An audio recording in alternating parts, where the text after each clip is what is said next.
అనుకుంటే కిషన్ రెడ్డి గారు మేము Jubilee hills campaign carpet bombing చేస్తాం. అంటే క్యాంపెయినింగ్ సందర్భంగా కార్పెట్ బాంబింగ్ అంటే కార్పెట్ అంటే నేల మీద వేస్తాం, అంటే గ్రౌండ్ లెవెల్ ఉంటాం అన్నమాట.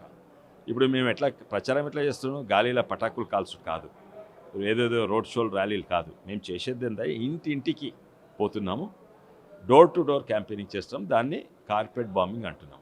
చేస్తున్నాము, చేయబోతున్నాము, మేము గెలుస్తున్నాము. కానీ దాన్ని ఏదో పాకిస్తాన్ బాంబింగ్ మీద అది అవమానపరిచినట్టు, ఆర్మ్ ఫోర్సెస్ని అవమానపరిచినట్టు పాకిస్తాన్ మన మీద బాంబులు వేసిందంట.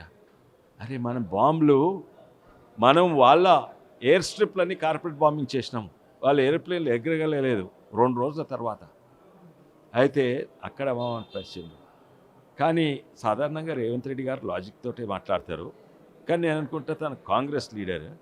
అయితే కాంగ్రెస్ తన బాస్ ఏం చెప్పిండో గదే పిచ్చి మాటలు చెప్పవలసి వచ్చిందేమో ఓ కంపల్షన్ తోటి.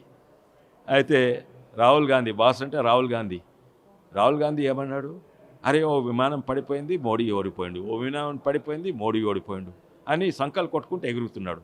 అరే అర్థమవుతుంది ఆ రాహుల్ గాంధీకి కూడా డిమాండ్ చేసిండు సార్. ఎన్ని రాఫేల్ కూల్, అరే మొత్తం భారతదేశం వాళ్ళని ఎట్లా ఓడగొట్టినాం ఇచ్చేస్తాము. అయితే రాహుల్ గాంధీ ఏంటంటే మోడీ ఓడిపోయిందంటే ఏమన్నట్టు, మోడీ ఎవరు ఓ మనిషి కాదు, ఆయన శత్రువు కాదు, ఆయన ప్రధానమంత్రి. ఎప్పుడు కూడా అపోజిషన్ యుద్ధానికి పోయినప్పుడు సపోర్ట్ ఇచ్చేది.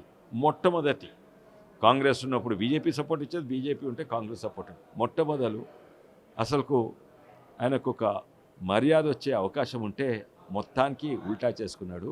అరే మోడీ ఓడిపోయింది, అంటే ప్రైమ్ మినిస్టర్ ఓడిపోయింది, భారతదేశం ఓడిపోయింది, మొత్తం ప్రపంచం ఎరుగుతుంది, మన భారతదేశం ప్రజలు అందరు తెలుసు ఈ ఆపరేషన్ సింధూర్లో సక్సెస్ అయింది.